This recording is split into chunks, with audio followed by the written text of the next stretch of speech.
Welcome to Worthington Home, a channel about loving and living with antiques and other vintage items and using them as part of your home decor.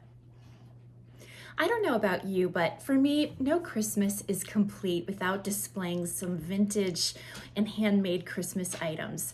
And I'm so lucky because my grandmother had wonderful crafting skills. She made many beautiful things. And after she passed, I inherited a few pieces that are particularly sentimental to me. And I think they add so much to my Christmas decor. So I'm going to show you some of my favorites. This is the first piece I wanted to share with you. You can see it's Mrs. Claus going out to the bird feeder in her Christmas outfit. And the colors are fantastic and the patterns. It's cross stitch made on Irish linen and I absolutely love it. She made this stocking for my mother years ago. It has my mother's name on it. And this is also a cross stitched piece. So beautiful. The details are gorgeous. And again, you can see her name down in the corner. This wall hanging is my all-time favorite piece that my grandmother made. This is really special. You can see that she used kind of a golden thread, and there's beautiful tassel, her name and date. I've been watching a YouTube channel called Canterbury Cottage. I don't know if you've heard of it, but if you haven't and you enjoy crafting, you should definitely check it out. I will link it in the description box. The content creator, Sherry, is incredibly talented. She could step on a bug, scrape it off the bottom of her shoe, turn it into a lamp, and then hot glue a bird's nest on top. And the result will be something so beautiful, you'll be thinking, where has that lamp been all my life? She actually sells her crafts. She has her own store, and I have no doubt that they go flying off the online shelves, so to speak, because they're so beautiful. And while I'm no Sherry, I was inspired by one of her crafts in particular. She had taken some clear bulbs, ornament bulbs, and printed out a vintage looking print, or a series of vintage looking prints that she planned to use by adhering them to the back of the bulb and then filling it with like kind of a fake snow to create this charming Christmassy scene, all encapsulated in this ornament. And it was really just so special. So this year I thought, I'm gonna do it. I'm gonna do a craft. I'm not gonna think about doing a craft. I'm gonna actually do the craft. So I went to Michael's and Joann's and Dollar Tree, stores I don't usually frequent, and I ordered some ornaments on Amazon, got all the supplies, and I was ready to do my Christmas craft, but with a twist. Because if you had seen my previous vlog, I have a very large collection of antique Christmas postcards, and some of them, ones I didn't show on my vlog, are damaged. They have writing on them, they're badly bent, they're torn, they're folded, and I thought I could use those, cut around them and adhere those to the back of the ornament, and then it will be more like a modern twist on an antique. I don't know. So I thought I would give that a shot. So stay with me and you'll see how that turned out. So I have my ornaments. I ordered these plain plastic bulbs on Amazon. I cut out a little cardboard template so I know about what size each picture should be. And I have a stack of different postcards that are options to use in this project, and they're all damaged or reproductions. So I'm not hurting any true antique Christmas cards. So I've cut out the image that I am going to put on the back of the ornament like that. So I've never used Mod Podge before.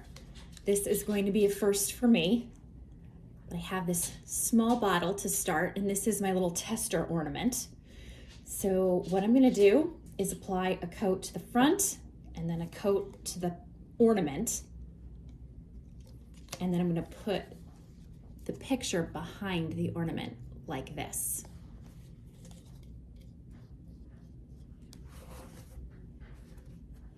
It feels so odd to put this substance right on the picture, but that's what I'm supposed to do. So that's what I'm gonna do. try to make it as thin as possible. I think I've used too much. This sort of thing looks so easy when you watch other people do it, but doing it myself, I feel a little bit intimidated. I'm not gonna lie. I'm gonna apply it to the back of the ornament, and it's a little tricky because the paper is quite thick, but I'm just gonna press it in and hold it. Oh, you can't really see what I'm doing. Well, I have to say, my first try was not terribly successful. The paper was very stiff. It was already ripped, that's why I used this particular postcard. But the paper was very stiff and is not adhering very well to the ornament. And I also got glue all over the front of the ornament, which I'm now gonna have to clean up. And yeah, we're not off to a good start. So for the next one, I decided to try things a little bit differently. I made my template a little bit smaller. I'm hoping that will help. I don't know if it will. We'll try it. And I'm gonna do this again. And this time I'm gonna pour the Mod Podge into this little cup because maybe that will give me better control. Okay, I have to pick out my next image. I think I'm gonna pick this one. And I'm picking this one because there's writing on the front, which really ruins its value, and it's bent and not in good shape. It's also not tremendously old. So I'm going to use my template and lay that over the picture and then cut out the picture.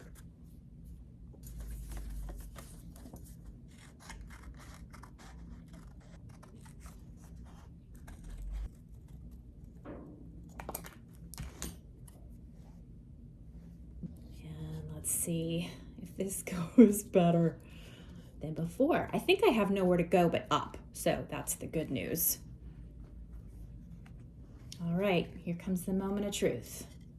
I'm adhering the image to the back, and it's doing the same thing it was before, which as I'm pressing it, the card is like buckling back. So I'm just going to continue to hold this, and hopefully it will give up and bend and flex in the way I want it to. So we'll see what happens. This seemed like a good time to catch you up on how things went. So as you saw for yourself, the first ornament was really bad. It ripped in the back worse than it was already ripped. It's very, very buckled. It really didn't stick. And there's Mod Podge residue all along the front that I tried to wash off, and it just smeared in a really opaque kind of way. So that one is a toss. The second one though went a little bit better, and you can see it here. I'm trying to adjust for the glare that you might be getting. There it is. Yeah, it was a little bit more clear. I was more careful with the Mod Podge. You can still see the buckling in the back, but it's not quite as bad as the first one. I think maybe because it was a smaller image. Afterwards, I decided to try things a little differently. And what I decided to do was use this really pretty paper napkin. I loved the pattern on it. It wasn't that cute vintage scene that I was originally looking for, but I wanted to try a thinner paper product to see if that would go better. And as you can see, it did go better. It was much more flexible. It buckled a little bit, but then the Mod Podge smoothed it right out on the back. And so it stuck better, it looked nicer. I wasn't fighting with the process as much. So it just really confirmed my theory that the paper matters, and you're gonna want something very thin, like a napkin or like maybe a magazine picture or a picture that you print out yourself on a color printer. That is definitely the key to success with this particular project. So here's the result from the napkin that I Mod Podged to the back of the ornament, and I think it looks so much better. It's much flatter. You can see a little bit of bumping in the back, but I'm gonna hide that. So to finish this one up, I'm gonna do what I didn't do for the others because they were so buckled. I'm gonna add a thin layer of Mod Podge again to the back. So I'm gonna use this. And then I'm gonna put some sprinkles over the back. So that's my next step. Once that dries, I'm gonna seal it with this acrylic sealer. So we'll see how that goes and if that gives me the kind of finished look that I had seen from the vlog. Do you like my brush? The cats knocked it off the table and then the dog chewed on it. Teamwork. Okay, so I'm gonna paint the back of this ornament with Mod Podge. Oops. I got some on the back. Get that off. Okay, and then I'm gonna sprinkle the glitter on the back. Oh boy, this looks like it's potentially messy, but we'll try it.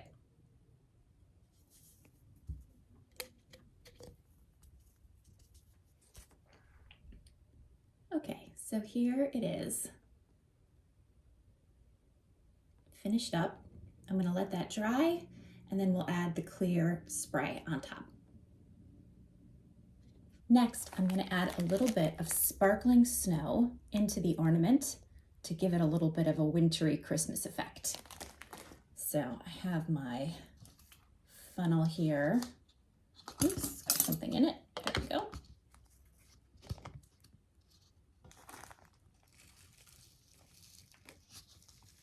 Okay, let's see how we're doing here. Okay, got a little bit of Christmas snow here at the bottom to give it a little bit of a wintry effect and a little bit of a 3D look. So I thought I would show you the finished ornament. This is ultimately what it looked like. I finished with the glitter and the adhesive spray to keep it all together. I put some rub and buff on the topper to give it a little bit of an older bronzed look and changed out the ribbon. And overall, I was pretty happy with how that turned out. I do though want to leave you with some words of wisdom from my experience, and Indy would like to tell you as well. I would say, aside from my tip about using the right kind of paper, I would say, you know, when you're doing a craft project like that, don't panic. If you're doing it and it's not coming out right, it's okay, breathe through it, try a different technique. Mod Podge scrapes off, and if you need to try again, there's no harm in doing that. And I would also say, have realistic expectations. Unless you're Sherry from Canterbury Cottage or maybe Martha Stewart, these things just are going to take a little bit of time and practice before we get them exactly how we want them. So sit back, try to enjoy the process. If you end up with a wonderful keepsake, that's great. And if you just end up with an interesting experience, that's all right too. So that's what I have for you today. If you like this video, please hit like and subscribe, and I'll see you next time.